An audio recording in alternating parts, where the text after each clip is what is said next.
¿Puedes dar un poco de tu introducción? ¿Qué estudiaste? ¿Qué te gusta? Claro, claro. Pues primero, no pressure al tema de sorprenderte con psicología forense. No soy experto en psicología forense, entonces voy a hablar nada más como de mi experiencia. Pues bueno, yo soy Alejandro Guardiola, soy egresado de psicología clínica del TEC de Monterrey. Después me fui a hacer la maestría a Edimburgo sobre psicología social. Y pues bueno, he trabajado en un montón de lugares, desde el Seminario de Monterrey, que fue uno de mis primeros trabajos y todavía colaboro con ellos. Soy profesor de cátedra en el programa de psicología y en el programa de Tech Salud en general. Y pues bueno, por mi cuenta tengo mi propia práctica privada, trabajo para el CPCCM, que es el Centro Cognitivo aquí en Monterrey, y también trabajo con el doctor Diego Flores, que es un médico bariatra con el cual hacemos como un enfoque integral de el tema de hábitos saludables, pérdida de peso y demás. Y bueno, sobre el tema forense, estando en la carrera, empecé junto con Paloma Guzmán y otros compañeros de la carrera, un programa social que se llama Lazos de Tinta. Entonces, desde hace un buen de rato que he estado liderando ahí esta iniciativa que es con mujeres que están en el penal, ¿no? Y ha sido muy, muy enriquecedor toda esa experiencia. Súper. Pues ya entrando al tema sobre psicología forense, que Ujú, eh, es el tema que quiero tocar primero. Primero, explícanos un poco sobre qué es lo que te gusta de la psicología forense ujú. y, y qué trabajos has hecho específicamente sobre esta área y qué es lo que más te ha gustado de los trabajos que has hecho. Ok, ok. Pues mira, la psicología forense es una de estas áreas de la psicología que yo creo requiere de mucha, mucha, mucha investigación, pero de conocimientos de todo tipo. ¿Por qué? Porque forense llega como en medio de varias directrices, ¿no? Tenemos por una parte la criminología, tenemos también el aspecto legal, tenemos obviamente la psicología y la psiquiatría, pero también entran otros actores como el sistema penitenciario, el sistema judicial y además la parte sociológica del delito, ¿no? Que es como un montón de cosas, ¿no? Forense a mí me gusta, yo creo que todo empieza desde estos programas que ves, ¿no? En la tele, tipo CSI, Criminal Minds. Yo creo que el que más me marcó fue Lie to Me. ¿Tú has visto Lie to Me? Sí, sí, sí, sí. Algunos episodios. Ajá, Lie to Me es uno de esos shows que dices, wow, qué onda, porque toca todo el tema de las Sí. microexpresiones, como el body language, la parte de las jerarquías de poder en cuanto a a cuando dos diplomáticos se juntan y ves videos de Obama con los jeques árabes del petróleo y cómo ellos tienen ciertas dinámicas y así. Y desde ahí como que me ganché, ¿no? Ya más recientemente, psicología, el show Mindhunter, no sé si lo has visto. Sí lo he visto, pero no, o sea, lo he visto anunciado, más no lo he puesto a ver. Ya, lo tienes que ver porque es como el origen de la psicología forense moderna y de hecho no lo empiezan psicólogos, lo empiezan dos agentes del FBI que empiezan a notar patrones en los asesinos seriales de Estados Unidos, ¿no? Y dicen, bueno, debe de haber algo más de fondo en estas personas que no estemos abarcando porque está creciendo el número de personas que están así de trastornadas, ¿no? Y que están Ujú, haciendo cosas muy, cada vez más out there, más intensas, más sádicas, más específicas, un poco con muchas capas, ¿no? Entonces, desde esos programas a mí siempre me ha llamado mucho la atención. Yo creo que también el aspecto de la corrupción en México tres. Nice. y bueno, otra parte que creo que me motivó mucho al tema de psicología forense es, pues, haber pasado mi adolescencia en Monterrey, ¿no? No sé si tú estabas aquí o qué edad tenías tú cuando, más bien creo que tú no estabas aquí en Monterrey, no sé, creo que a lo mejor estabas en Tampico. Sí, yo llevo aquí apenas 2 años. Ya, ok. Ujú. Pero bueno, Tamaulipas no se salva y creo que en general todo Sí, México, hablando, ¿qué te gusta? Al 2010, al 2015 por ahí, que fue la guerra contra el narco, pues prácticamente mi adolescencia se llenó de ese tipo de cosas como los bloqueos de las avenidas por chavitos de 12 años con AK-47 que agarraban un camión y lo chocaban en medio de la carretera o se robaban un tráiler y hacían lo mismo y pasaban con metralletas entre los carros pidiendo dinero o extorsionando a las personas y creo que crecer viendo ese tipo de cosas y ex- experimentando tantas como pues prácticamente lo que es una guerra, ¿no? A veces no nos cae el 20, pero pasamos por una guerra, así se ven las guerras, ¿no? sí, A lo mejor no es esta guerra tipo soldados y así, pero llegó un punto donde aquí había militares, ¿no?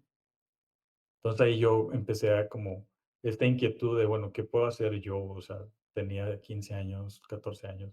¿Qué puedo hacer yo para, para prevenir esto, para protegerme, para entender qué hacer, ¿no? Y ahí fue como me empecé a documentarnos sobre libros de psicología, sobre por qué la gente comete delitos, sobre cómo reclutan en masa a estos chavos o sobre las vulnerabilidades de ciertas comunidades, todo este rollo. Y eso es, yo creo, lo que más me gusta, ¿no? Del tema, ¿no? Más el aspecto social de, bueno, sí, muy padre ciertos casos como forenses, muy wow, muy faramayosos como para hacerles películas o series, pero de fondo creo yo que el caso promedio es el que es más difícil, ¿no? Como en medicina, la gripa, ¿no? La gripa no la han podido resolver en años, por más tecnología que tengan, pero ya tenemos exoesqueletos o fármacos de alto nivel o neurogénesis, pero no podemos resolver el resfriado común. Y yo creo que es lo mismo en el tema de delincuencia, ¿no?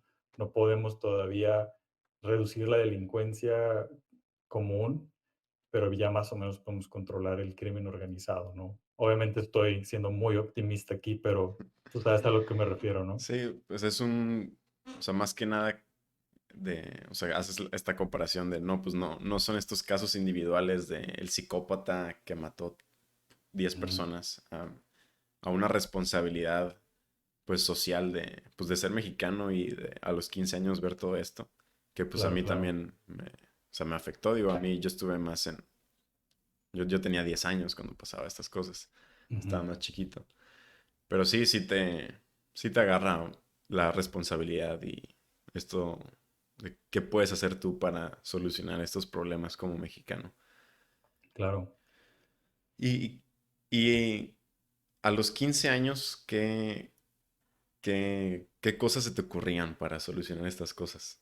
¿Ya tenías algún conocimiento sobre psicología a los 15 años? ¿O cuándo fue donde fue entrando esta manera de la psicología forense y ver estas cosas como psicología social?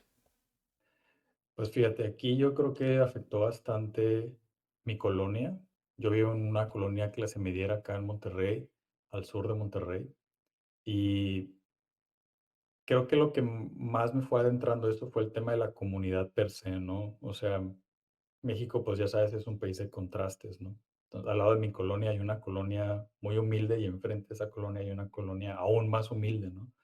Entonces puedes ver aquí Mercedes y carrazos y gente viviendo una vida muy estable y al lado gente que la está pasando muy mal, ¿no? Y escuchar un poco cómo mis mismos vecinos, mis vecinas hablaban sobre la colonia de al lado. Te voy a poner un ejemplo que yo creo es simbólico. Estaban discutiendo el comité de vecinos sobre si poner jueguitos para niños en el parque. Ujú, Entonces decían, bueno, en este parque no, mejor en este otro que está más lejos de esta colonia para que los niños de esa colonia no vengan a nuestros juegos. ok. Y dices, ok, pero ¿por qué sería ese un problema, no? ¿Por qué ellos no tienen derecho a un parque público que está al lado de su casa y que está agradable, ¿no? No, pues es que ya sabes cómo son ellos, y ahí empecé a notar el tema de estereotipos y el tema del prejuicio, y afortunadamente desde ahí yo empecé como a observar cuándo sí puedes tú, eh, como derribar estas barreras culturales y poder juntar 2 comunidades, o sea, cuando un grupo de lo que pareciera 2 grupos muy diferentes socioeconómicamente hablando, cuándo sí se pueden unir y cuándo se dividen, ¿no? Y, ahí fue donde yo empecé a observar, ¿no? No podía todavía intervenir mucho. Creo que las primeras intervenciones que hice fue en prepa en un grupo que se llama Ohana, no sé si ubicas Ohana. Sí me suena, sí me suena. Sí, Ohana hace un montón de eventos con niños de casas hogares, ¿no? Entonces, ahí empecé a conocer niños que no son huérfanos, de hecho, la mayoría no lo son, sino sus padres están en la cárcel, o están desaparecidos, o están Mm, muy enfermos, o están en un centro de rehabilitación, y estos niños, están en estos centros, en uno particular, La Gran Familia, acá en Monterrey. Y, pues, ahí en prepa empecé a ir y, hablar con ellos y ver cómo ellos eran como tal cual como sus papás, ¿no? O sea, te decían malas palabras, los huerquitos de 5 años y te hablaban así como súper gangsta y decías, a ver, o sea, ¿de dónde sacaste todas estas palabras, no? Estas formas de hablar. Este, y creo que ahí fue donde dije, okey, desde la infancia ya hay algo, ¿no? Desde que creces, desde que papá y mamá no están on the picture, no están cerca, ya es probable que cuando crezcas tengas una idea un poco distorsionada de la realidad, ¿no? De los buenos y los malos y de todo eso, ¿no? Y, y pues sí, eso fue como que las primeras cosas que vi del tema un poco más crudo de México y de aquí de Monterrey, de estas comunidades que muchas olvidamos que existen, ¿no? Como, pues sí hay niños que ahorita están en casas hogares y dices, y pasan así como invisibles, ¿no? O sea, sí. este, sí. Y por ejemplo, ahorita o sea, que dijiste que te tocaba observar en vez de actuar a los, pues, Ujú, 15 en tu adolescencia. ujú, O sea, a mí a esta edad, incluso cuando veo personas en la calle, me acaba de pasar hace poco, o sea, que vi en el parque donde vivo yo, de que está cerca donde ujú, vivo, o sea, siempre me toca ver vagos pero o están muy borrachos o con algún tipo de droga, ujú, o sea, que me da miedo intentar ayudarlos. O sea, aunque me dan ujú, ganas de ayudarlos, o sea, pero, o sea, me da miedo. O sea, siento ujú, que podría algo malo pasar, o incluso que si intento ayudarlos, no, o sea, los estoy perjudicando. ujú, ¿Qué, qué, qué me puedes responder a esto? O sea, qué manera podría alguien que tal vez no pueda tener tantos recursos para poder ayudar, qué puede hacer? O sea, ver a alguien totalmente desorientado en la calle, o ujú, sea, pidiendo ayuda, o sea, o sea, como no se me ocurren muchas cosas, o sea, nada más está como, o sea, hay personas que le pregunté esto a mi novia hace poco, que qué ujú, hubieras hecho tú de que no, a mí me hubiera dado miedo y me hubiera ido, o sea, ujú, y yo, o sea, yo tenía ambos lados, de que quiero ayudar, pero me da miedo. ujú, claro, claro. No sé si te ha pasado cosas parecidas. Sí, claro, sí, es algo muy, muy común, ¿no? Hay de todo, o sea, hay indigentes que tienen un problema psicótico o de alcoholismo o de drogas, o etcétera, y hay quienes no, hay quienes están un poco más lúcidos y a lo mejor no llevan tanto tiempo en la calle. Ahí es donde yo creo que es válido, ¿no? Que no hagas mucho al respecto cuando tu vida puede estar en riesgo y si puede llegar a pasar algo, ¿no? Este, Ahí lo que he aprendido, por ejemplo, en la carrera, cuando estaba haciendo las prácticas en el psiquiátrico, ya antes de graduarme, pasaba mucho que llegaba la fuerza civil, o sea, la policía, y ellos traían a personas indigentes al psiquiátrico, ¿no? Que es parte del protocolo que ellos tienen, o sea, porque una persona indigente que está fuera de sí, que no es consciente y demás, no la pueden meter directamente a la cárcel, o sea, se Ujú, toma como un caso psiquiátrico y en el psiquiátrico varios de los pacientes que veía mi equipo eran así, eran personas que no sabían su nombre, no sabían dónde vivían, no sabían nada de su historia, no se pueden identificar familiares, se entrevistan a los vecinos de esa comunidad sobre si alguien sabe algo de él o de ella y de ahí vas armando una historia clínica con fragmentos, ¿no? Ahí eso es algo que uno puede hacer, que a lo mejor uno piensa que está mal, pero comunicarle a la policía sobre alguien que ya está perturbando el orden público. Hablamos de alguien que está en el parque haciendo el baño o está gritando cosas obscenas Ujú, o puede estar incluso hostigando a alguien. Ahí es prudente hablarle a la policía. Pero si es un señor o una señora que está dentro de sí y puedes hablar con ellos. Creo que siempre es bueno como una ayudarlos, ya sea con dinero o con comida, pero también hablar con ellos. O sea, la plática misma, el sentido de como de inclusión o de comodidad. Ponle tú que a lo mejor te dan ganas de llevarlos a tu casa y darles como que comida y bañarlos o albergue y luego dices, bueno, ¿y luego a dónde los regreso a la calle o qué hago, no? Como que se sí, vería muy cruel. Este, hay albergues de personas indigentes, muchos están como patrocinados por la iglesia, y lo ok. que puedes hacer también es hablarle a alguno de estos lugares y decirles: "Oigan, hay una persona indigente aquí en mi colonia, quisiera ver qué puedo hacer", y te dicen: "Ah, pues lo puedes traer al albergue si la persona quiere y está dispuesta y no tiene como un problema un poco más Mm, severo". ahí se me ocurre, o sea, una pregunta de, ¿qué tan bien recibido, o sea, qué tan bien perciben, pues, ya sea un indigente que lleva, pues, mucho tiempo, o sea, sin ninguna casa y se la pasa viviendo en las calles? Ujú, ¿Qué tan bien perciben estos albergues? O sea, ujú. porque, no sé, como que me da la idea de que algunos realmente prefieren alejarse de los albergues. O sea, que no les gusta por alguna razón. Ya, y ¿Algo esto es algo pasó? que tú percibes. No, no, o sea, según yo esa idea me la metió, no sé si fue en algún documental o en algún video, pero Ujú. por ahí tengo esa idea, pero no sé si sea correcta. Hay algunos centros que sí son así medios creepy, ¿no? Medios raros, donde si tienen una adicción, por ejemplo, los anexos, te meten a un anexo que son los centros de rehabilitación del Estado.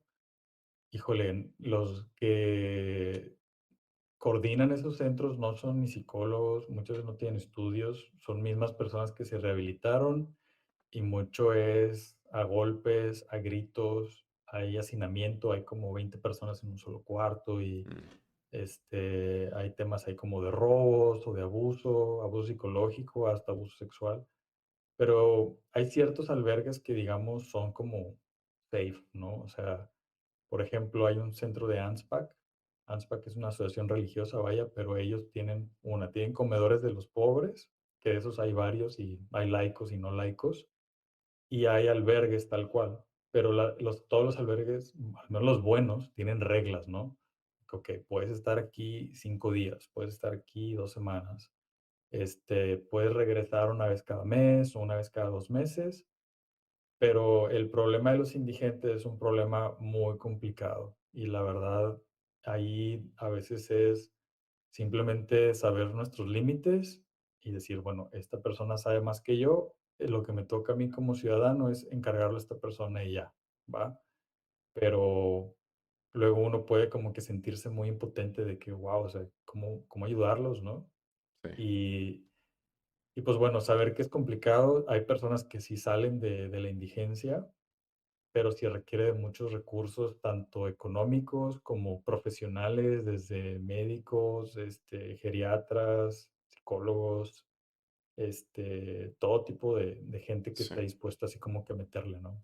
Y ahorita está, o sea, escucho mucho en podcast, sobre el tema de, bueno, ya no estamos hablando de México, pero en Los Ángeles, Ah, sí. hay pues un gran problema ahorita. O sea, como que según, bueno, lo que he escuchado, que según de la nada empezaron a llegar muchos, indigentes viviendo en la calle y que pues la Mm, gente se está quejando.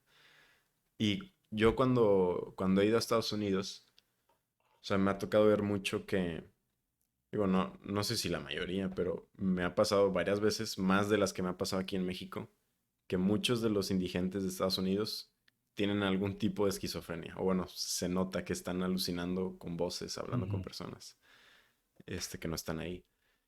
Pero en México casi no me pasa eso. ujú.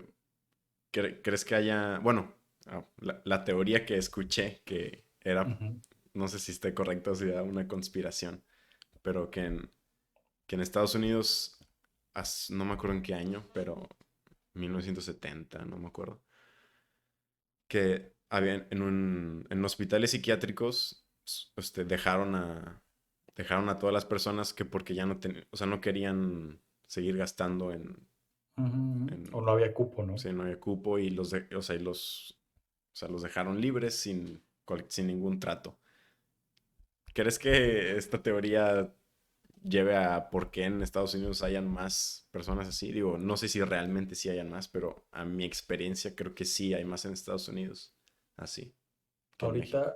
hay dos cosas, ¿no? Porque en México el problema del indigente es diferente simplemente porque México tiene otra estructura social, ¿no? En el caso de Estados Unidos, lo que pasa es un problema. El caso de Los Ángeles es muy específico, ¿no? Porque Los Ángeles, lo que ha pasado es que ha tenido varios gobiernos demócratas, socialistas, que han aumentado los impuestos a ciertas clases o a ciertos negocios, y esto ha creado ciertos programas, ¿no? Este era como que la idea, programas como de welfare o como de programas sociales, ¿no? Por eso ha sido muy atractivo para ciertos indigentes migrar a Los Ángeles. Mm, Ajá. No es como que haya aumentado el número de personas que se vuelven indigentes que ya estaban en Los Ángeles, sino que hay una migración hacia Los Ángeles, sí, ¿no? ujú, Hablando de un indigente de un estado aledaño, puede pedir un ride y decirle llame a Los Ángeles y de seguro va a haber una comunidad de indigentes que los cuide, ¿no? Hay mucha gente que se queja de esto porque dice que el Estado los está manteniendo en un estado de indigencia, ¿no? Dices, o sea, si sigues dando medicamento, atención, comida, cupones como de food stamps y demás, eso hace que se creen comunidades y en parte sí. Lamentablemente la alternativa pareciera un poco como difícil, ¿no? De que la alternativa qué es, no te sí. doy nada, te dejo ahí nomás y a ver qué pasa. No, y hace poco, creo que ayer vi una foto donde, era un meme donde había una fila llena de personas con un letrero que decía $330 a la semana, por apoyo, por no tener empleo. Y a la derecha una casilla vacía que decía $400 a la semana, pero ocupo de que una maestría, un doctorado y ta, ta, ta. Entonces, pues Sí, todos se iban a la fácil. Que realmente, digo, en esa foto no era tanta la diferencia de precio. sí, claro, claro. Y, Y ujú, el problema también es que Estados Unidos tiene la población más grande del mundo de veteranos de guerra y la mayoría o una gran parte de los indigentes son hombres veteranos que tienen un problema psicológico, que en sus casas algo pasa y los abandonan, ¿no? O sea, es gente que abandona adultos mayores, o es gente que cae en las drogas y luego llegan deudas y luego pierden sus casas, pierden sus posesiones y terminan en la calle, ¿no?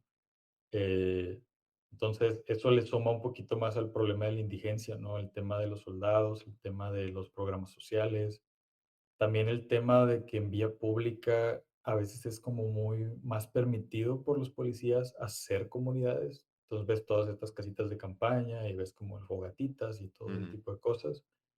Y en México el tema del indigente es diferente porque usualmente tienen algún tipo de trabajo de recolección, o sea, cartón, latas, lo que sí, sea, obtienen cierta ganancia y luego viven con una comunidad, ¿no? Por ejemplo, acá en Gonzalitos, en el puente enfrente del hospital universitario, hay una pequeña comunidad de indigentes. De hecho, ahí tienen 3, 4 colchones, son los mismos señores que han estado ahí 10 años, ¿no? Y ahí viven y ahí están todo el tiempo, ¿no? Eh, pero sí, es complicado porque yo creo que en tu caso como psicólogo o futuro psicólogo, como que todos tenemos corazón de pollo, ¿no? Me atrevo a decir, es parte de por qué nos dedicamos a esto. Entonces nos duele ver a alguien sufrir tanto, ¿no? Y decir, bueno, pues, ¿qué podemos hacer? Y creo que parte importante es saber nuestro límite, ¿no? Saber, ok, con este señor lo que me toca es darle una moneda o que esta noche no la pase mal. Y ya. Ujú. sí. Si quieres hacer algo más, es marcarle a la policía si la pasa mal o marcarle a algún albergue. y hasta ahí, ¿no? Ya si en un futuro tú quieres abrir tu propio albergue y demás, o darles empleo, rehabilitarlos y emplearlos y luego darles casa, va, ¿no? Eso es de los programas más efectivos, pero de los más costosos. Sí, Estados Unidos sí tiene, ¿no? Te rehabilito para que tú trabajes, tú ganes dinero y luego tengas tu cuarto depa y te estabilices.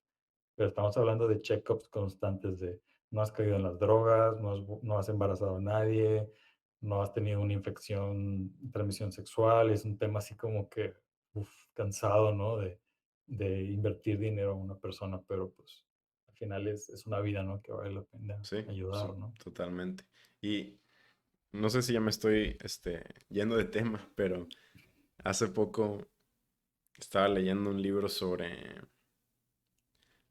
o sea, estaban hablando, creo que era Albert Einstein, que estaba Ujú, diciendo que a él le encanta la humanidad, pero no le gustan los humanos. ujú, Y, o sea, siento que así podría ser un psicólogo social con un psicoterapeuta. O sea, creo que al ujú, psicoterapeuta le gustan los humanos y al psicólogo social le gusta la humanidad. O sea, en el sentido ujú, de, o sea, por ejemplo, yo me siento, o sea, me dan ganas de ayudar a la gente, o sea, cuando veo a una persona, ¿no? Y ujú, creo que Albert Einstein decía, no, de que a mí no me juntes con la gente, que yo prefiero no ver a nadie, pero ujú, todo mi trabajo se centra en ayudar a la humanidad en general, o sea, como más ujú, sistemático, lo que haría un psicólogo social, o sea, cambiar el sistema por el cual hay un problema en todo el país ujú, y en vez de un psicólogo individual que es ayudar a la persona individualmente. ujú, Y cómo te ves a ti? O sea, porque yo sé que tú tienes tu terapia cognitiva conductual, pero ujú. también tienes esta parte de psicología social. Pues fíjate, creo que estoy muy de acuerdo con esa frase porque el psicólogo social pareciera que esta parte de que no le gustan los humanos, pero le gusta la humanidad, a pesar de que el nombre diga social, ¿no? Tú Ujú, esperarías bueno, hay de todo tipo de psicólogos sociales, ¿no? Hay unos que sí son de campo, de ir, estar con la gente, interviniendo y demás, o investigando, entrevistando y así. Y hay otros que son de laboratorio, ¿no? Y yo pienso mucho en uno de mis profes que son de esos profes súper perros que los odias, pero ujú, aprendes mucho de ellos. ok. Y dices, bueno, ok, comprendo. Es un profe que es el doctor Adam. Adam me dio una clase que se llama eh, Juicios Morales y Toma de Decisiones, o Moral Judgment and Decision Making. Y era un mini curso, 5 lectures y varios ensayos donde él habla de la corrupción, ¿no? Él dice, yo estudio por qué la gente hace cosas inmorales, cuándo sí, cuándo no, y qué tanto influye la personalidad o las tendencias eh, de percepción, ¿no? Y prácticamente él decía que mucho del problema de la investigación es que a veces se usa nuestro conocimiento como un arma. Entonces, todo esto lo empieza Bandura principalmente. Digo, obviamente antes de eso lo empiezan Kant y los filósofos de la ética, no antes, ¿no? Ujú, Pero Bandura es el primer psicólogo social que agarra este concepto de la moralidad y dice, bueno, vamos a estudiarlo psicológicamente, ¿no? Y crea como unas ciertas condiciones para que la gente haga cosas inmorales y ya después sus últimos trabajos es cuando la gente hace cosas prosociales, o sea, cuando existe ahí el altruismo, el bienestar del otro, la gratitud, cosas que socialmente no estamos tan obligados, pero hay gente que tiene una tendencia a hacerlo más que otros. Y Adam, yo creo, odia a los humanos, o sea, él no es una people person, o sea, tú hablas con él y parece que te está contando los minutos que le estás quitando de su vida, ¿no? Pero de fondo ves tus papers y dices, este es un científico, vaya, Sí, él produce conocimiento que va más allá de ayudarte a ti como persona, sino ayudar a un sistema, ¿no? Y él dice, por ejemplo, sus papers son muy complejos, pero habla de dos conceptos. Uno es como el autoritarismo de derecha o right-wing ujú, authoritarianism, y luego tienes la orientación a la dominancia social o SDO, Social Dominance Orientation. Entonces, estos son de los dos conceptos que entre más alto puntúes tú en estas escalas, hay varias y todo, pero en estas en general, más probable sea que seas poco ético, a veces tendencias inmorales, racista, sexista, homofóbico, etcétera, ¿no? Y las preguntas que te hacen estos cuestionarios son como, yo creo que este, somos muchas personas en este planeta y necesitamos un líder que tome las decisiones difíciles. Tú dices sí o no. Necesitamos un líder que traiga rectitud y orden a este mundo tan corrupto. Sí, Tú dices, ¿sí o no? ¿Y esto a qué te suena? A mí me suena a Thanos, ¿no? sí, sí. De los Avengers, Sí, a ¿no? matar. Sí. A Y no, matar, ¿no? y sí he escuchado personas cercanas que dicen, no, yo, Thanos lo hizo perfecto, yo haría lo mismo. Si tuviera un Sí, botón para matar a la mitad, yo lo haría. sí, O sea, y te das cuenta de, pues sí, personalidad, pero también, o sea, las ideas con las que creciste que piensas que son correctas. claro, claro. Y vaya que pareciera que lo asociamos como algo malo inmediatamente, pero es una tendencia y que es histórica, ¿no? Hay una ola de personas que empiezan a creer eso en la sociedad porque consideran que hay ciertos problemas sociales que van en aumento. Vamos a dar un ejemplo muy radical, pero el caso de los indigentes. Alguien diría, estas personas, y en su época lo han dicho muchos líderes políticos, son una lacra social. Sí, Toman más de lo que aportan. Entonces la decisión difícil que hay que tomar es tal, tal y tal. En su época los nazis hicieron cosas muy parecidas con las minorías, los judíos, los indigentes, fueron de sus primeros sujetos de estudio, ¿no? Y es una ola de autoritarismo, ¿no? Necesitamos una autoridad que ponga orden. Y esto usualmente viene por gobiernos frágiles o gobiernos muy humanitarios donde lo que quieren es dar, dar, dar y dar cosas a la sociedad. No tiene nada de malo, pero cuando se desbalancean las cosas, eso promueve como que estas ideas agarren más fuerza, ¿no? y Sí. por ahí hace poco leí un libro que se llama, o sea, es de dopamina, The Molecule of Ujú, More, creo que se llama el libro. ujú, Y leí algo o sea, me sorprendió un chorro, porque, o sea, te lo, te lo escribe de una manera en la que te impacte, ¿no? Entonces, uno siempre asocia que el ser autoritario, digo, o sea, no sé si siempre, pero yo lo asocio con que es de derecha, ¿no? ujú, Pero el libro te dice, ah, no, pues en una investigación de miles de personas, nos dimos cuenta que los que más puntaban en autoritario eran los que tendían a la izquierda. Entonces yo ujú, me saqué súper de onda. Y ujú, ujú. no me puse a investigar, o sea, a la referencia de la investigación. Pero ¿te suena esto que los de que Sí, tienden un poco más a la izquierda tienen más al autoritario? sí, porque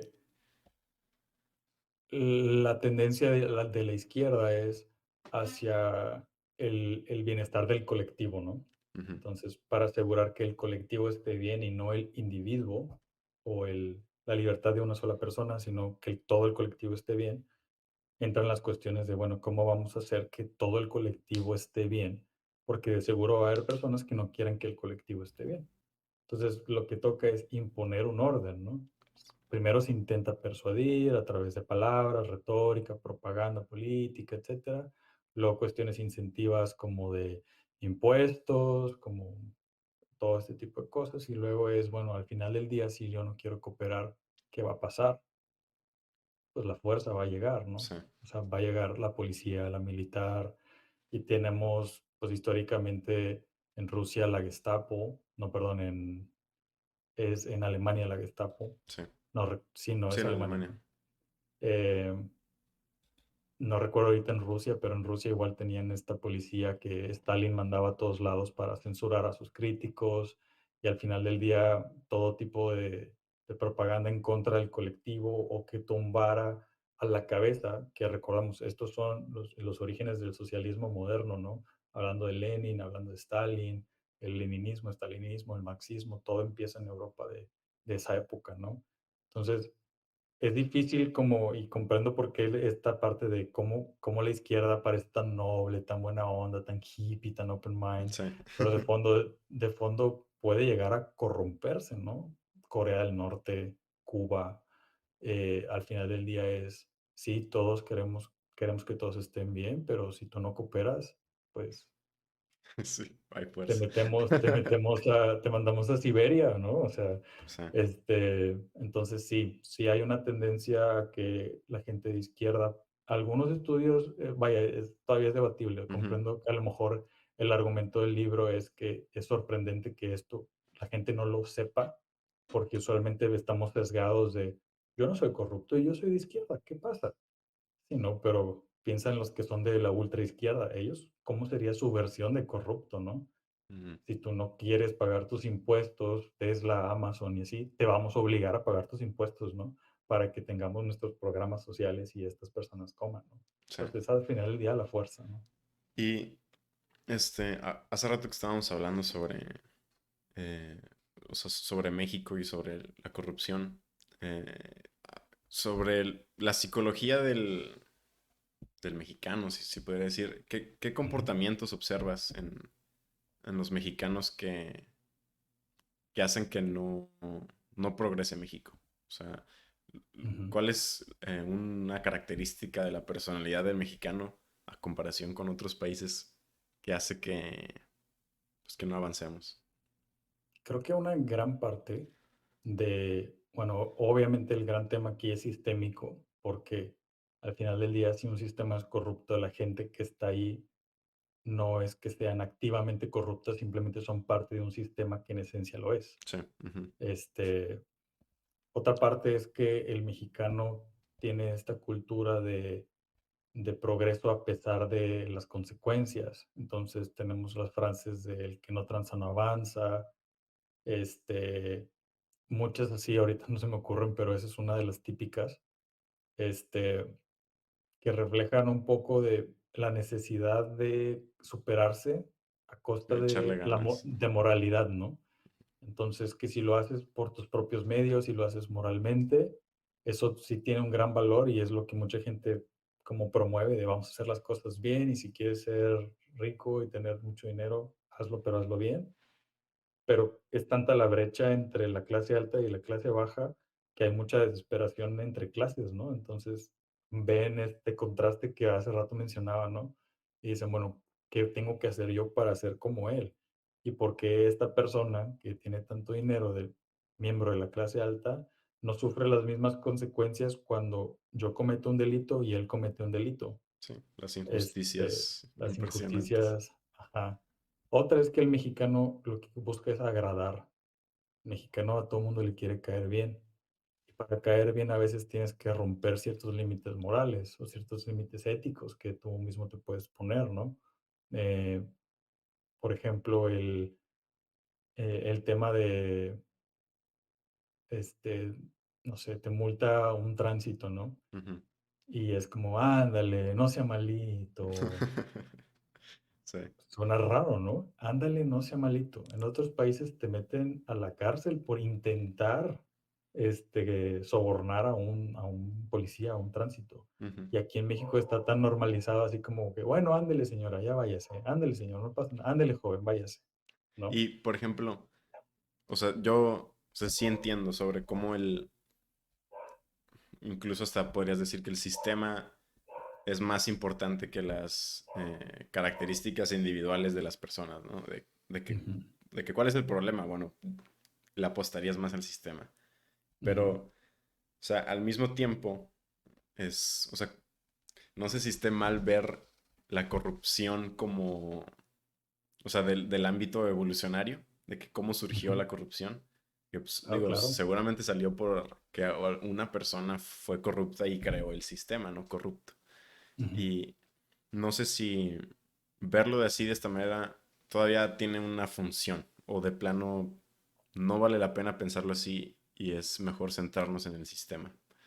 Porque, o sea, se me ocurre, o sea, cuando alguien es víctima de un sistema opresor, pues, o sea, cuando estás uno a uno con la persona, si es un amigo, tuyo, por ejemplo, pues, y te está pidiendo ayuda, pues no le vas a decir, ah, pues es que es el sistema, o sea, tienes que cambiar el sistema. O sea, la única manera de poder solucionar tus problemas es cambiando el sistema corrupto.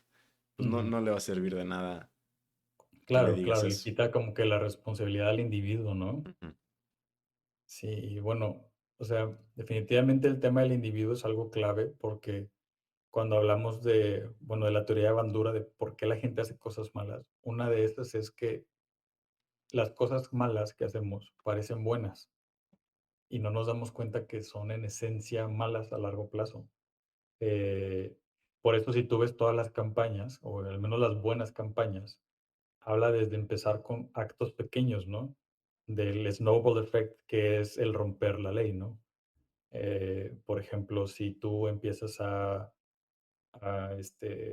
pedirle a alguien que te escriba tus tareas en la universidad y le pagas a alguien, pues eso ya abre la puerta a otras posibilidades, ¿no? Porque tu mente se va a adaptar a lo que le pongas. Vas a encontrar una forma de acomodarlo y de hacer que tenga sentido, ¿no? Entonces, digo, yo puedo hablar mucho de esta teoría porque me encanta, pero puedes ver estas cosas de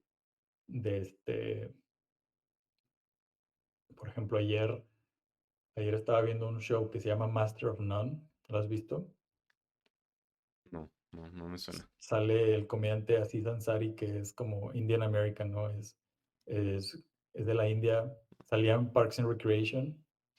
Ah, ya, ok, ok. Sí, sí, sí. Bueno, él tiene su propio show y hablaba de que él es un actor que está aplicando para un show, pero le piden hacer un acento como de la India.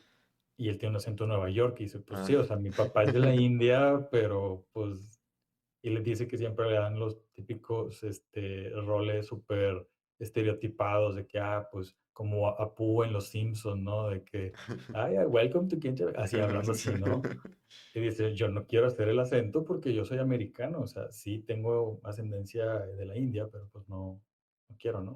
Total, al final, el productor sí quiere que sea el actor principal, pero manda un email muy racista Mm, de que y él le toca verlo por accidente el email racista. Dice, si yo me uno a este show, entonces estoy promoviendo el racismo de este director, porque aparte el dilema era de que él y un amigo aplicaron al programa, son tres amigos, y dicen es que no puede haber dos personas de la India en el programa, porque si no la gente va a pensar que es un show de la India y no mm, es relatable para todos. Y él dice, a ver, pero Friends es un show de 6 personas blancas y nadie lo llama un show blanco, ¿o sí?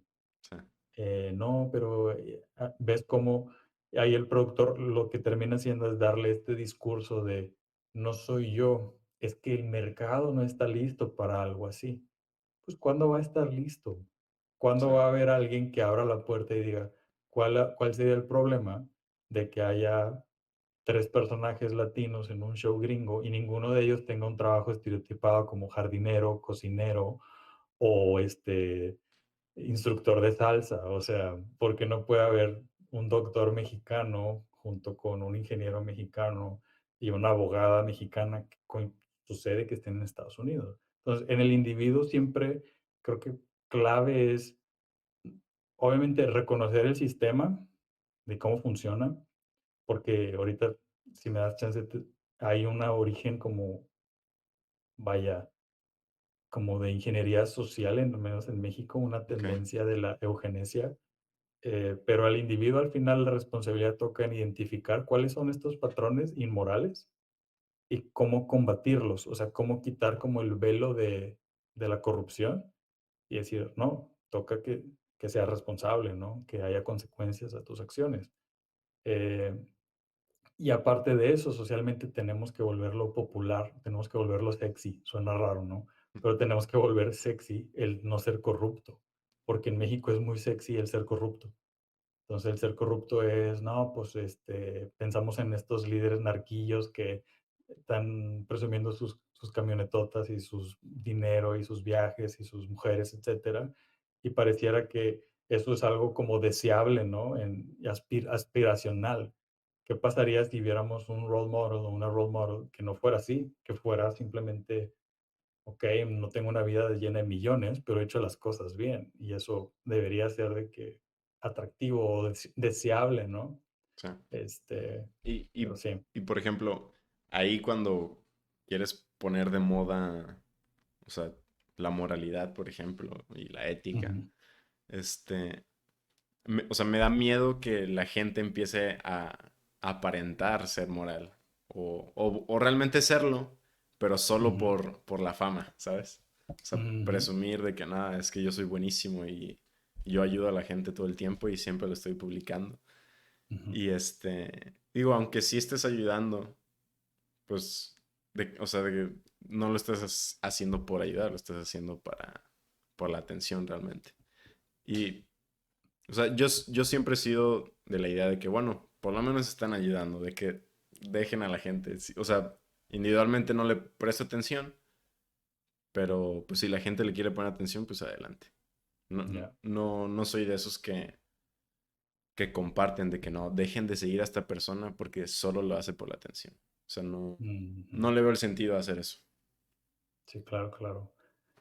Ahorita me recuerda mucho a Mr. Beast. ¿Ubicas a Mr. Beast? Ujú, sí, sí, sí. ¿Estás pensando en alguien así o algo así? Eh, no tan en esa persona, es más en, yo creo que, o sea, youtubers, pero que hacen pranks, Ujú, o sea, ayudando gente. Y que luego mm, la gente que ayudan de que no es, o sea, están ayudando a un indigente en el mm, video y era un actor, era un amigo vestido, ¿sabes? vestido, sí, claro, claro. Sí, sí, sí, ya ubico a lo que te refieres. Y vaya, creo que para ambas cosas va a haber siempre gente así, entonces yo creo que sí es el precio que hay que pagar, que va a haber gente que por alguna tendencia media narcisilla que tiene, pues lo que quiere es más atención y ahora lo de moda es ser bueno y ser altruista y pues ahora lo voy a hacer. Pues bueno, tolerarlo, Sí, aunque no sea como genuino, por así decirlo, sí. ¿no? Pero aparte, o sea, yo creo que hasta incluso la existencia de personas hipócritas Ujú, crean personas realmente auténticas que lo hacen en silencio. O sea, ujú, yo digo, no tengo evidencia, pero ujú, yo ujú. siento que sí, realmente. Sí sucede. O sea, Ya. sí hay una función en, pues, en la gente hipócrita. O sea, pues lo típico, ¿no? De que, que el comunista o socialista que fomenta el socialismo, pues dentro del sistema corrupto, pues ¿cómo te atreves a ser comunista en un sistema capitalista? Bueno, pues te tocó, o sea, sí, admito que soy hipócrita, pero pues no tengo de otra. Y Ujú. así está mejor que nada.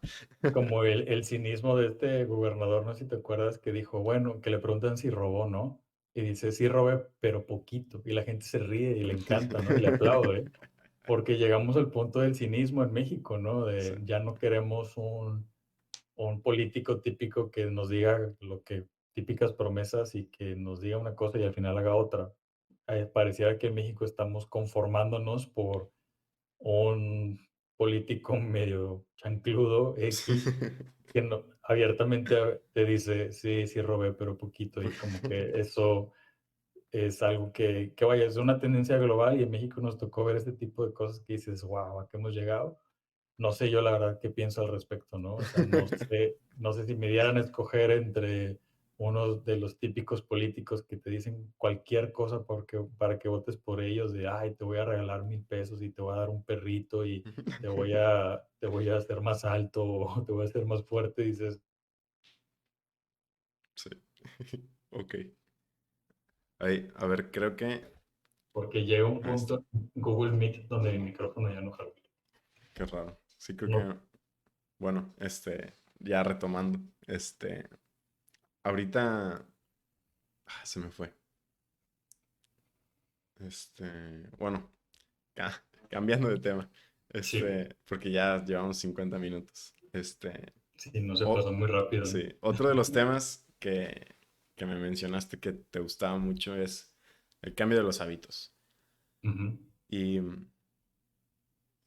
hace 2 días estuve en la conferencia de activación conductual, que bueno, pues una técnica pues, 100% conductual, Ujú, pues realmente nada cognitiva, que o sea, el psicólogo que estaba dando la plática tenía esta perspectiva de, o sea, tus pensamientos son 100% la respuesta de tu comportamiento, de tu contexto, de tu alrededor. O sea, ujú, tu comportamiento no viene de tus pensamientos. O sea, tenía la perspectiva 100% conductual, de que ujú. casi casi que no hay mente. Están tus comportamientos simplemente.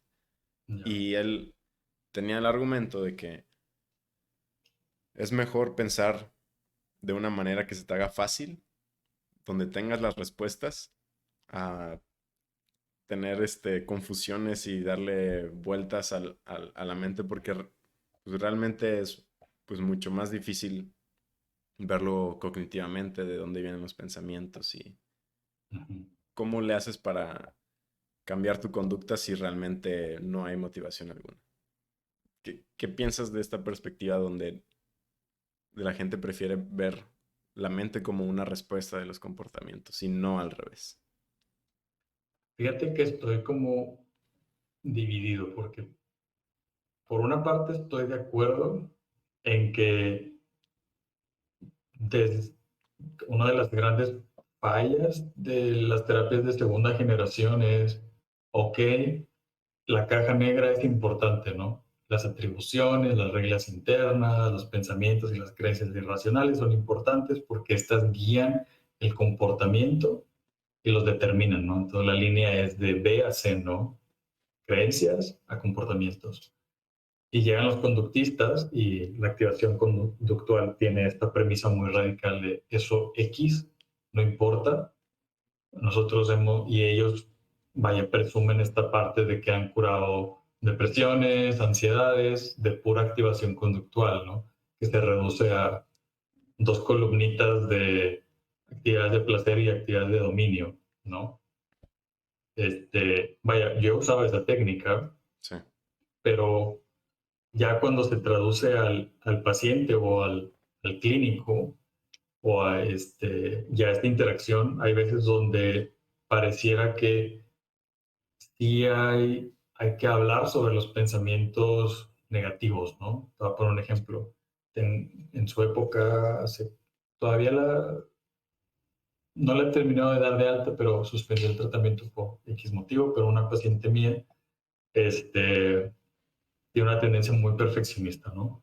Entonces pareciera que sus logros nunca son suficientes, nunca puede terminar de estar a gusto con ella. Esto viene en parte por una cuestión de crianza, ¿no? De su mamá siendo muy, muy intensa, muy de tú tienes que ser la mejor y si no eres la mejor no eres nada y pensamiento de blanco y negro como Beck y Ellis dirían que es un típico pensamiento irracional, pensamiento dicotómico, ¿no? Ujú. Entonces, si yo me hubiera ido por esta parte cognitivo-conductual, sería identificar este pensamiento dicotómico de tu valor como persona ligado a tu desempeño como estudiante. Si no eres la mejor, entonces no eres nada. ¿Será esto válido? ¿Será cierto? ¿Será funcional? Y iríamos en una interrogación así de ese tipo hasta que el paciente tenga una nueva creencia o nueva forma de ver que diga, no porque no saqué un 100 en mi examen de economía, me hace una mala persona, solamente significa que no saqué un 100 en mi examen de economía. Yo prefiero sacar buenas calificaciones, pero no debo de tener excelentes calificaciones.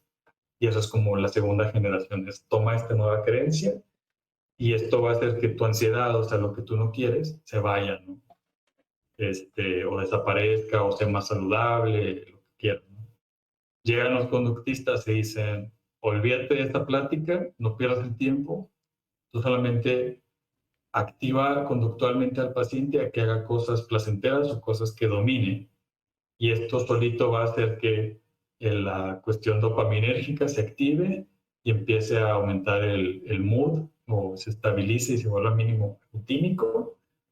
Y con eso ya después las personas mismas van a decir, no sé por qué estaba pensando esas cosas, claramente es ilógico pensar así y gracias por ayudarme a tomar pasos hacia eso. Y esto es donde estoy como otra vez dividido, porque Ambas es en mejor. ambas es como ideal y luego al final se traduce a ciertos casos, ¿no? Con esta paciente, por ejemplo, fue una parte de activación conductual, pero no fueron las primeras 3 sesiones, fue una cuarta o tercera sesión. O sea, ¿por qué? Porque a veces, si no se hace bien la activación conductual, puede ser muy frío, puede ser muy calculador o muy reduccionista de lo que es el sufrimiento humano. Es decir, me estás diciendo que esto que me ha pasado, por lo que he pasado por la pandemia y las pérdidas que he tenido, se traduce a 2 columnitas, o a que yo tengo que simplemente hacer cosas y exponerme y ya. Y ahí es donde, por eso el timing es clave. Si alguien llega de lleno con una perspectiva súper watsoniana, conductista, skinneriana, de que hay pues reforzadores y eso, pues la gente se va a sentir como un ratón, ¿no? Mm. Entonces, primeras partes de mi terapia al menos se concentran mucho alrededor de la compasión, ¿no? Si has llegado a este punto de tu vida, una gran parte, una parte que puede estar faltando ahí es tener compasión por uno mismo. Y ahora, ese es un hábito que se puede tener a largo plazo y decir, ¿sabes qué? Si tú desarrollas compasión en una persona, muy probablemente cuando le pase algo malo, en vez de reprocharse y castigarse y desactivarse, va a tenerse compasión, va a aceptar la realidad y la va a afrontar. Entonces, ¿dónde está ese factor en la activación conductual? ¿Dónde está como esta parte un poco más de la flexibilidad psicológica, donde queda? Sí, Pero bueno, eso es un debate así como muy reciente, es muy nuevo, sí. porque son puras terapias nuevas peleándose entre ellas contra las viejas, y sí, quién sabe. Ok. Ya llevamos casi una hora, no sé cuánto tiempo tengas. Todavía tengo unas 3 preguntas que me encantaría hacerte. No sé si todavía tengas tiempo. Sí, claro, ¿Sí? claro. Ah, bueno. Sí. Eh, ahorita estoy, digo, a la mitad de mi carrera, pero siempre me preguntan o sea, ¿qué terapia te vas a especializar? Y pues Ujú, hay un chorro y todavía no elijo cuál y, he leído como de 7 terapias diferentes y todas me ujú, encantan, pero no sé cuál agarrar primero. ujú. Eh, o sea, tú estudiaste cognitivo-conductual, así, Mm, sí, sí. O sea, ese es ujú. el centro, ¿no? De tu Es terapia. como, es como el core, sí. Ujú. Pero yo he visto, o sea, por ejemplo, Fresia está en aceptación y compromiso, Ujú, que según yo, esa surgió después, que es lo mismo, o sea, basado en cognitivo-conductual, pero le agrega, pues, o sea, la parte de la aceptación, del mindfulness ujú, y de los valores. ujú, Eh, ¿Cómo las compararías estas dos? Porque sí, por alguna razón siento que está más completa la aceptación y compromiso, ujú. pero mm, no sé si sea necesario esa o no sé. Estoy muy confundido. Sí, sí, te entiendo. Y fíjate, es un típico debate, de hecho es un debate que tengo semanalmente con el centro donde trabajo, porque yo principalmente uso ACT o terapia de aceptación y compromiso con mis pacientes. Ok. O sea, digamos que migré de la parte cognitiva hacia terapia de aceptación y compromiso, y ahí es donde me he estado desarrollando más, ¿no? Ajá. Últimamente. Estoy en un grupo de supervisión de pares los miércoles, tomo varios cursos, voy a la conferencia mundial, o sea, me estoy metiendo mucho al mundo de ACT. Ok. Y es una típica pelea porque, digamos que de los autores principales, Stephen Hayes, lo que dice es, Beck y Ellis tienen esta perspectiva de que son las creencias las que causan el sufrimiento o esta parte, pero él lo que dice es que long term, o sea, a largo plazo, no le enseñamos a la persona a adaptarse a lo que él considera es una parte esencial de la vida, que es el sufrimiento humano, el dolor. Te va a doler vivir, porque la vida es difícil y ya. No importa a veces qué tantas técnicas aprendas para aprender a visualizar algo, hay simplemente una cuestión que es la aceptación, que tienes que aprender a vivirla, ¿no? A experimentarla. Entonces, son enfoques radicalmente opuestos y esto me pasó el fin de semana pasado que tomé mi certificación de terapia racional emotiva conductual, la de ELIS, Sí. y yo no me hallaba y batallaba y no lo entendía y es muy estructurado y eso ayuda mucho al principio cuando vas empezando como terapeuta de que ya sabes qué sesión toca cada cosa y qué técnicas son y cómo se hacen y hay manuales y hay protocolos y eso da mucha seguridad. Pero intuitivamente a mí no me checaba porque te pongo un ejemplo, ¿no? O sea, con ELIS llega un paciente, te dice, este, no sé, un caso estereotípico, ¿no? Y me molesta mucho que mi novio llegue tarde por mí, ¿ok? Y luego ahí tú infieres que de la situación hay una interpretación que se llama inferencia, ¿no? Bueno, ¿qué de la situación, qué significa para ti que tu novio llegue tarde? Que no me quiere, ¿ok? Ujú. Entonces ya te vas ahí a una serie de pasos que viene siendo la evaluación global, que si hay una visión catastrófica, que si hay un etiquetado de uno mismo y de los demás, y así te vas, ¿no? Y luego identificas estos y ves como qué es lo que le causa, si es ansiedad o si es preocupación, y hay emociones saludables y no saludables. Entonces, mucho se trata de pasar de una emoción no saludable a una saludable. Si estás experimentando ira o rabia o ansiedad o pánico, pasarla, esta ira a un enojo, a una molestia. Pasar este pánico a una ansiedad, a una preocupación. Pasar esta depresión a una tristeza o a un anhelo, un deseo, y ya. Entonces, es el enfoque de Ellis. Hay unas cosas buenas y cosas malas. Y en ACT no hay tal cosa, no existe tal cosa como bueno o malo. Y esto es una visión muy oriental, muy zen de la psicoterapia. Por eso todo lo nuevo, terapia de tercera gene, tiene una influencia muy oriental. Sí. Ajá. Entonces no hay un debate socrático que es súper Europa, western, o sea, es muy occidental, un debate de la razón y las emociones y el estoicismo y todo este rollo.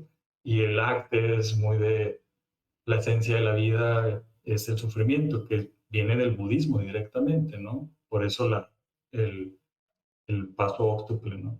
Entonces, yo considero que lo mejor es que tú las practiques. O sea, cuando ya estés en clínicas o cualquier persona que está entrando a este mundo, vas a escuchar a muchos de los profes decir, yo estudié psicoanálisis, pero gracias a Dios ya lo dejé, como si fuera una droga. Sí, sí, sí. Ajá. O sea, como si hubieran sido adictos a estas teorías tan fascinantes de Freud y de Klein y de Lacan, y son como, wow, sí es cierto, súper deep, súper wow. Pero al final tienes a un paciente 2 años en terapia y no cambia. Y dices, ¿qué estoy haciendo mal? Si ya descubrió que viene de unas memorias reprimidas de su infancia, ya debería tener un breakthrough y darse cuenta y así. Y dices, pues, las nuevas terapias no son para nada así. Así también está pasando ya estoy dejando el enfoque cognitivo-conductual y ahora ya soy cool, ya hago DBT, ya hago funcional analítica, o sea, es lo que pasa mucho en psicología, pero de fondo siempre es bueno que tengas una base, o sea, la base para mí yo creo que cognitivo-conductual es de las mejores que puedes tener si te quieres dedicar a esta rama de la psicología. Sí. Ajá. Ok. Es muy, muy de perfiles. Usualmente, si eres un poco más como, y esto suena muy raro, pero esto ya es más como plática entre psicólogos, y esto te lo pueden aceptar o no algunos, pero tienes un perfil un poquito más obsesivo, Ujú. como es mi caso, te metes a cognitivo-conductual porque te gusta esta parte como de las listas, te gusta la estructura, te gusta saber qué pregunta sigue y así como que callar al paciente y que cállese, y ya terminamos la parte de historia clínica, ahora sí vamos a antecedentes familiares, ahora sí Ujú. digan, o sea, y el psicoanalista es un poco más, tiene otro perfil, ¿no? A veces yo digo que es un poco más narciso, aunque no les guste Sí. admitirlo, pero suelen ser un poco más grandiosos o tener explicaciones más elaboradas y así.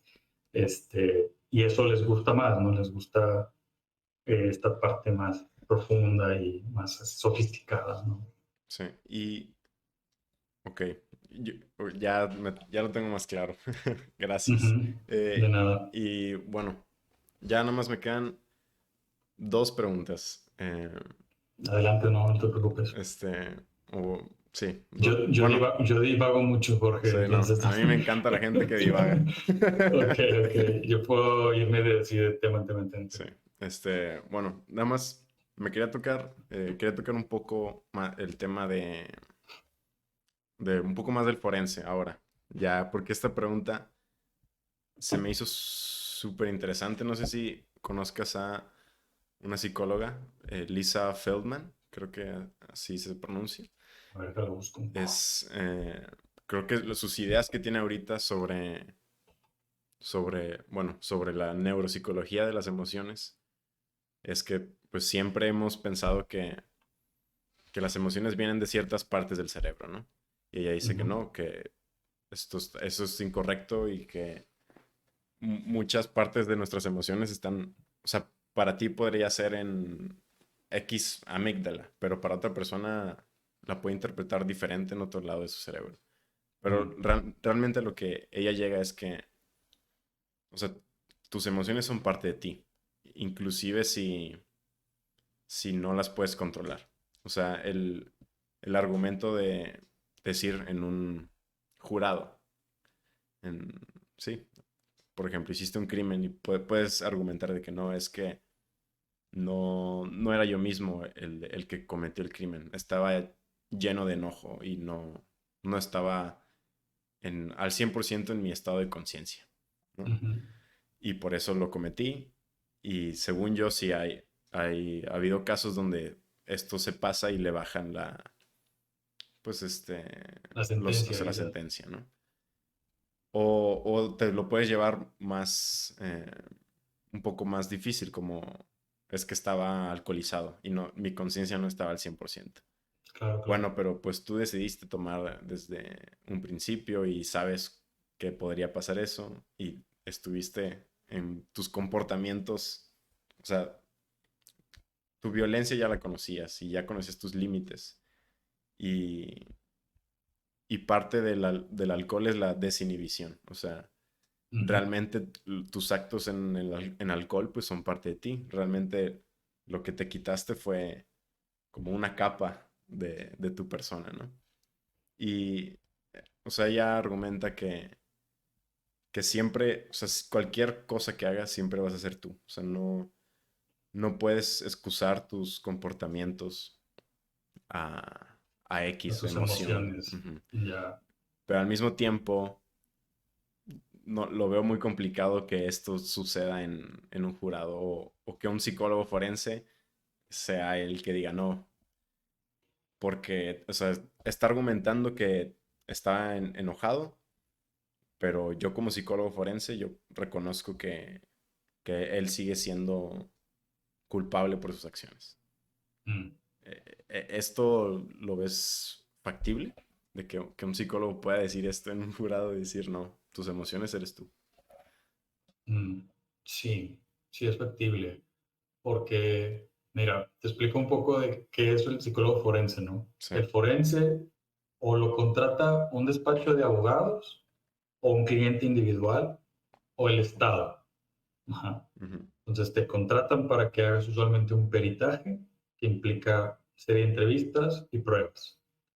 Y en tus pruebas aplicas todas las que son legalmente válidas. Hablamos del MMPI-2, que es el Minnesota, que es de personalidad. Tenemos el WISE, el WISC, si es un caso infantil también. Rorschach, TAT, las proyectivas que son más difíciles de falsificar, ¿no? Entonces, regresando al tema que me dices tú de las emociones, o sea, cuando hablamos de un perfilamiento y el psicólogo forense tiene que hacer un muy buen report con la persona que entrevista porque al final del día sabemos que quienes están cometiendo delitos son expertos mentirosos y son expertos como de decirnos lo que queremos escuchar y sabemos que la psicoterapia en sociopatía no funciona y de hecho empeora los outcomes, ¿no? de estas personas. Eh, no es tan válido, no es válido el excusar excusar el comportamiento de alguien por la emoción que experimentó o el grado de enojo, ¿no? Y hablamos de lo conflictivos que pueden ser los crímenes pasionales y de eso que significa, ¿no? Porque dices, bueno, es que llegué a mi cuarto, el cuarto de mi casa, y vi a mi esposa con el vecino, ¿no? Estaba yo tan enojado, me sentí tan defraudado, que terminé matando a mi vecino, ¿no? Lo Ujú. maté con, o sea, un zapato, ¿no? Qué sé yo, ¿no? A puñetazos o así.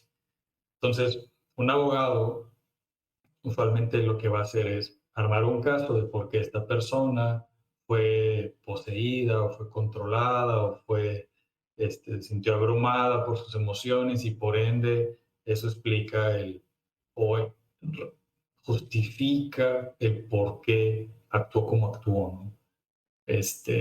Y de ahí se arman historias como, platícame cómo era su matrimonio con la esposa y cómo se llevaban, si ya había antecedentes, usted cómo era compadre y así. Entonces al final se vuelve la corte un tema muy humano y muy complejo, donde no solamente una persona va a decidir. Entonces por eso tenemos el jurado, ¿no? Entonces el jurado es un grupo de personas de la comunidad que dice, esto que hizo es malo, pero no es terrible, como X, Y o Z. Entonces entramos como en estas áreas grises. El psicólogo al final, depende de quién sirva, solamente presenta su reporte y no tiene tanto impacto. Dice, según lo que yo apliqué, mi cliente tiene estas tendencias y las ha tenido desde pequeño y ha hecho este tipo de delitos o no tiene un historial de delitos y es descrito por la gente que lo conoce como una buena persona. Entonces esto que hizo pues fue un desliz del momento, qué sé yo, pero uno no puede decir esto último que dije. Un desliz del momento es tener una opinión o una valoración sobre el crimen. Tú tienes que ser súper objetivo con lo que estás Ok, diciendo, porque si no sesgas todo el caso y parece que estás tomando partido. Y el psicólogo forense, ese no es su jale es ser imparcial, como todo psicólogo, vaya. sí, ok. Pues bueno, yo creo que ya tenemos una buena duración del podcast. La verdad me quedaron varias preguntas ahí que tengo igual Digo, y si las quieres hacer y las editas y las pones como clips aparte, por mí no hay problema, ahorita tengo tiempo. Tú sí, dices, sí. como, bueno, es que ya me puedo seguir. Tu Pero, pregunta, y voy a intentar ser más breve. ok, bueno.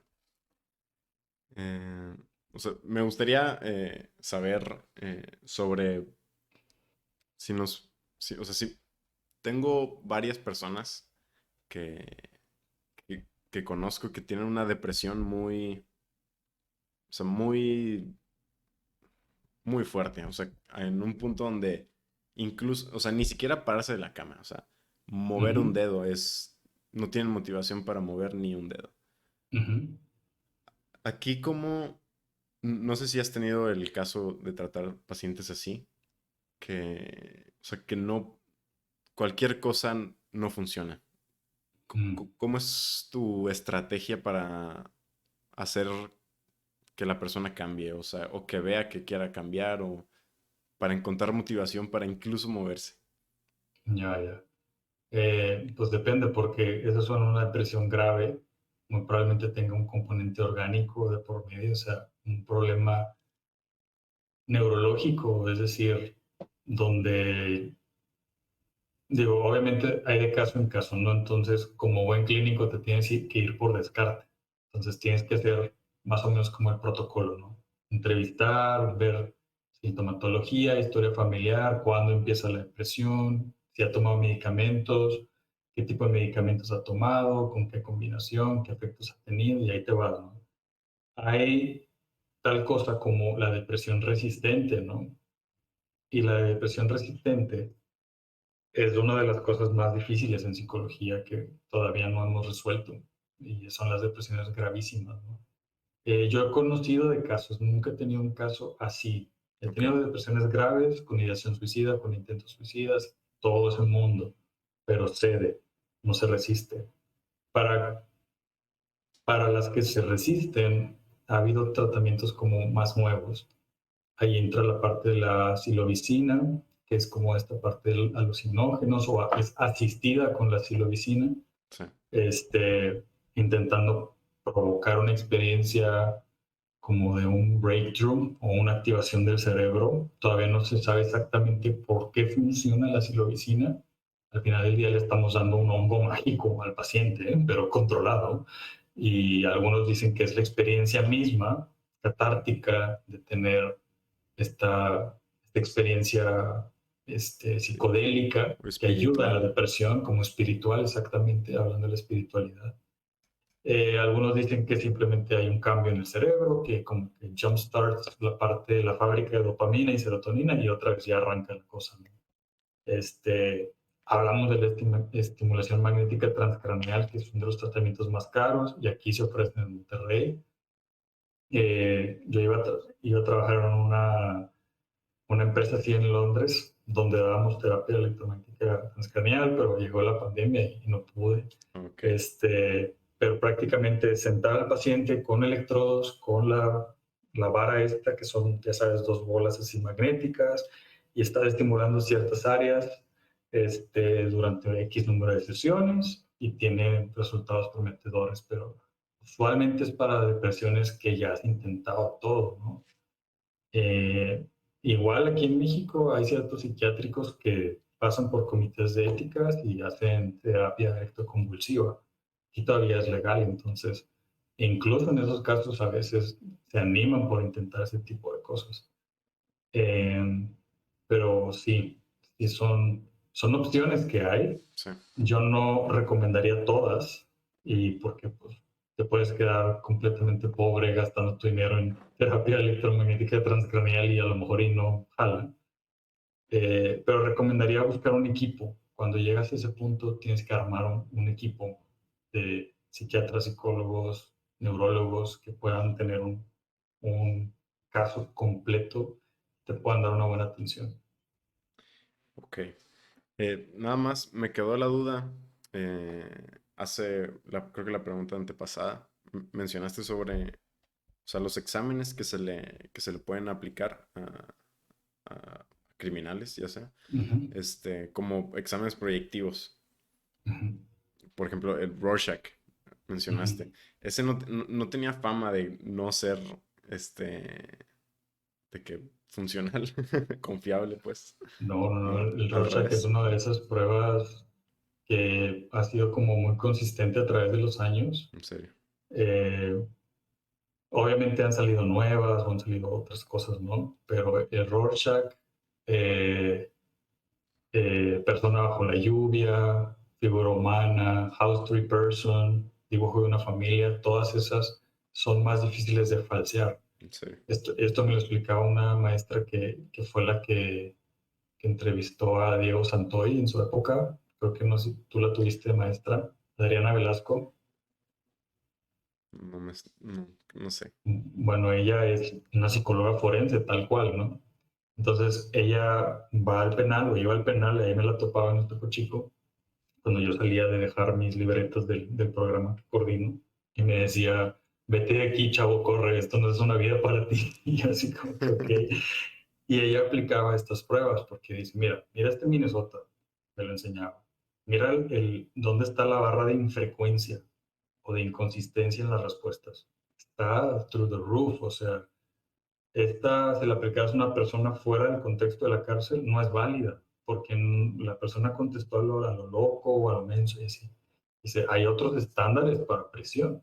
Lo mismo para las pruebas colectivas. Ok. La persona va a intentar darte una imagen muy calculada, pero tú tienes otros estándares. Por eso es una profesión muy picky, muy especializada de estar investigando constantemente. Pero Rorschach es una de esas que todavía sigue siendo válida en las cortes porque el Rorschach se traduce a una interpretación escalar.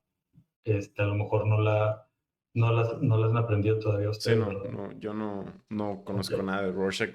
Solo tenía esa Rorschach, idea.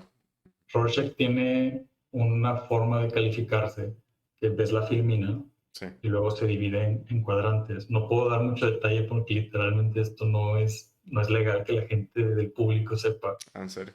pero ajá, dependiendo de qué ves y dónde lo ves, tú pones una calificación en una escala. Y Ah, luego hay incluso respuestas automatizadas y luego ya entra la interpretación del psicólogo. Entonces, uno no puede estar revelando de que, en estas pruebas proyectivas nunca digas que ves esto o que lo otro, siempre di que ves algo así o así.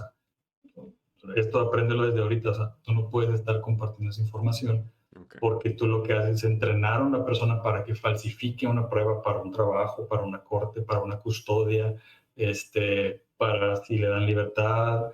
Entonces, si esta información está allá afuera, la gente puede simplemente decir lo que quieres escuchar, ¿no? De que me conviene decir que veo un lobo en vez de una mariposa, entonces el lobo, y así se van, y que lo veo aquí, y que lo veo en blanco y negro, ¿sabes? Y para personas que, o sea, que digamos que yo cometo un crimen y conozco cómo, o sea, sé cómo funciona este examen. Ujú. ¿Hay una manera para que el que me lo está aplicando sepa que yo sé Pues, sobre cómo falsificarlo? Pues si tienes un background en psicología, las pruebas cambian. Ujú. Usualmente se buscan aplicarte o muchas pruebas y de ahí sacar todo un perfil, porque también la idea es Ujú. cansarte de que tú estés activamente controlando tus respuestas. Ok. Entonces, eso ya es más como de la estrategia del perito. El perito tiene que ser muy habilidoso en cada persona y saber, ok, este ya sabe de pruebas, entonces lo que tenemos que hacer es bueno, ya te dije una estrategia es cansarlo o cansarla. Otra estrategia puede ser usar pruebas que no estén validadas o no sean conocidas en México para armar un perfil y luego aplicarlas de cajón. Este, la otra es dedicarlo a la entrevista clínica y jugar ajedrez con tu entrevistado. Sí, Y decir, tú dijiste esto, pero antes me habías dicho esto. ¿Cuál de las dos es? Y así, como más agresivo, ¿no? sí. También tienes la técnica de good cop, bad cop. Ujú. Esto es muy típica. Llega alguien que te trata bien, ¿cómo has estado? ¿Cómo te han tratado? Oye, ¿tú qué eres psicólogo? ¿Qué ves? ¿Qué has visto? Ya. Y luego llega el bad cop y es, usted está aquí por un crimen muy serio y queremos saber qué hay, ¿verdad? Y así te vas, ¿no? Sí. Y Pero eso ya es adentrarnos más a esas técnicas, ¿no? sí, o sea, esta pregunta de si era válido fue porque en, pues sí, en clase nos pusieron ya no me acuerdo el nombre de la prueba, pero también es un examen proyectivo, Ujú, pero para niños, donde se busca que dibujen un chorro pues de imágenes de que una persona, ujú, en una casa, si su persona no tiene, si las manos las tiene muy chiquitas, esto significa que un trastorno donde le da miedo robar cosas ujú, o cosas así. Cuando lo estaba viendo, habían unas cosas que sí me daban, o sea, sentido racional, pero al mismo tiempo lo veía como muy psicoanalítico, como muy, ujú, le estás dando mucho la vuelta, o sea, no siento que sea ujú. real que un niño realmente tenga un trauma por hacer un poquito más chiquitas las manos, porque le da miedo Ya. o sea, que le pegaran en las manos cuando agarraba la galleta que no tenía que agarrar. Ujú, Cosas ujú, así. Por eso mi pregunta de que qué tan válido es y me puse a investigar sobre esta prueba específica, sobre si eran válidas estos exámenes proyectivos. O sea, y la gran mayoría decían que realmente que no. Casi muchos no usan estos exámenes de dibuja una persona y te digo qué traumas tienes. ujú. Pero el Rorschach Sí, sí es muy válido según lo que me comentas. sí, o sea, si tú te metes a la sociedad de Rorschach, ahí viene todos los progresos que han hecho. Por ejemplo, en el seminario usamos pruebas proyectivas en el proceso de admisión y no son como te las pintan, o sea, no estás leyendo la mente, no puedes ver acá de que si es Sagitario, o sea, no puedes ver nada de eso, ¿no? O sea, Ujú, no es eso.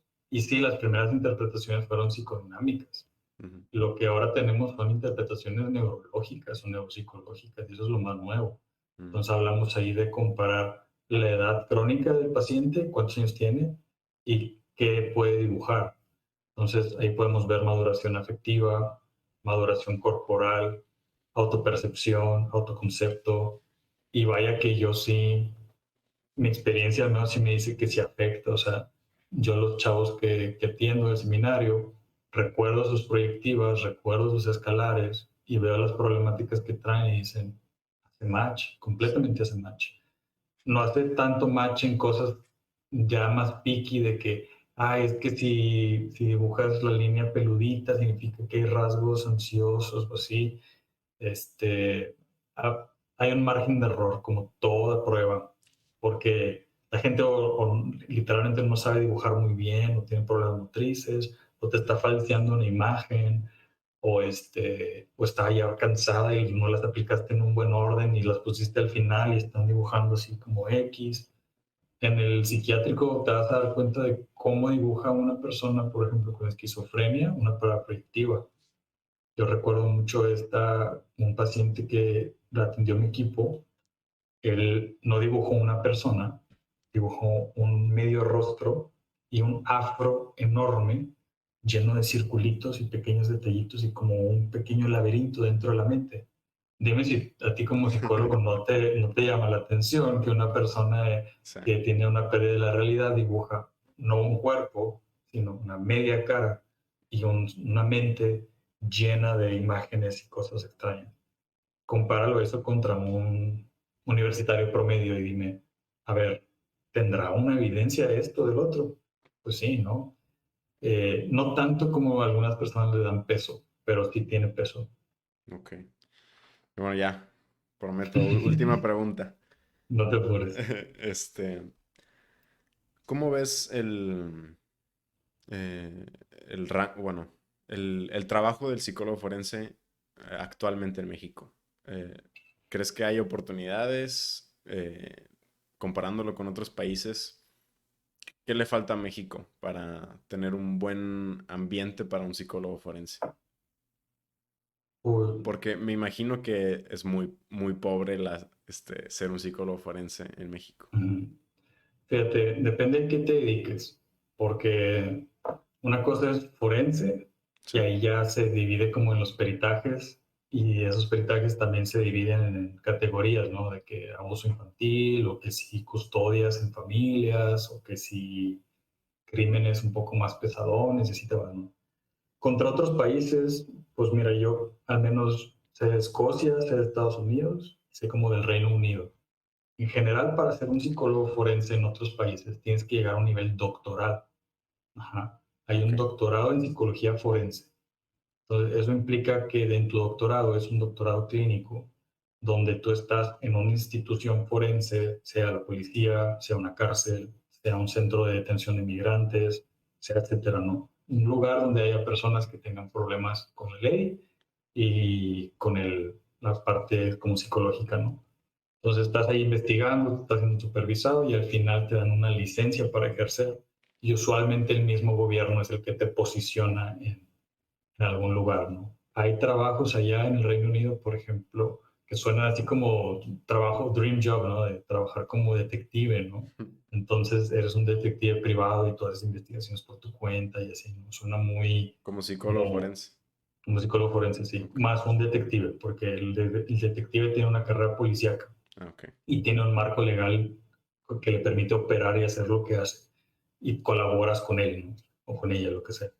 Y aquí en México la psicología forense termina siendo en tener una serie de diplomados, una serie de maestrías que están avaladas por el sistema de justicia, que te dan cierta licencia o cierta legitimidad de que eres un profesional en X, Y, Z técnica y tú te promueves y te codeas con gente y cobras como por peritaje, ¿no? Entonces tú estás buscando así, buscar gente que necesite ayuda y tú lo que haces. Por ejemplo, del penal, cuando hice mis prácticas en el Topo, esto fue en mi tercer trimestre, donde ustedes se van al extranjero, yo decidí quedarme, me metí al Topo. Ok. Mi supervisora era una psicóloga penitenciaria y su esposo trabajaba en un centro, en el centro de convivencia familiar. Es donde pones a los niños a convivir con mamá y luego a convivir con papá para ver cómo se llevan y cómo interactúan, para ver con quién se quedan los niños, ¿no? Ok. Este, entonces, él era un psicólogo forense contratado por la PGR para ver a estas personas y dar un dictamen. El niño tiene un apego inseguro con papá, tiene un apego seguro con mamá, se recomienda tal técnica para reintegración o se recomienda que el papá esté fuera de la familia. Él tenía un salario relativamente bueno para el nivel de expertise que estas personas tienen, estos profesionales en México tienen, porque de que hay trabajo hay mucho, pero de que hay paga es poca. Ok, Lo equivalente sería una clase media alta en un país desarrollado. Aquí tienes una clase media baja en México. Ajá. Entonces, este es un gran problema que es muy común en psicología, ¿no? Tenemos un nivel de estudios muy alto, aprendemos mucho y sabemos mucho, invertimos mucho en educarnos, pero no llega a ser compensado por el mercado, al menos no para todos los casos. ok, Y sí, pero sí le dan o sea, digo, ya mencionaste que no hay muy buena paga, pero sí hay demanda en el sentido que sí están contratando estos psicólogos sí, sí, sí, forenses. sí, Ok. sí, sí. O sea, Sí le dan la vamos, importancia a un psicólogo forense, de lo que voy. claro, o sea, tú puedes dedicarte a la militar, a la PGR, todo el sistema penitenciario, todas las cárceles que hay en México, que hay muchas, trabajar para un juez, este, y ahí es donde te posicionas, pero usualmente el psicólogo forense, como todo psicólogo en México, es multichambas, y esto sí lo siento, pero acostúmbrense, ¿no? O Sí, sea, por ejemplo, ya te dije al principio todos los trabajos que tengo, entonces sorry, es parte de la vida, ¿no? El psicólogo forense, si fuera otro país, pues te contrata el Estado y tú eres uno de esos expertos, ¿no? En peritajes, ¿no? Y en reintegración y demás. Pero aquí no. De que hay trabajo, ¿verdad? Pero sí es un poco más complejo, complicado, porque te tienes que codear muy bien para que te puedan meter a un sistema, porque ok, es una plaza de gobierno, ¿no? Y ese es el problema. sí. Pues bueno, fue un gusto tener esta plática. Ojalá en algún futuro se repita para acabar las otras preguntas que tengo. Eh, este, Cuando quieras, yo estoy sí, libre. súper. Y bueno, algo que quieras promover, una red social, algún proyecto que tengas. Pues me pueden seguir en mi Instagram, que es @guardiolaconsulta.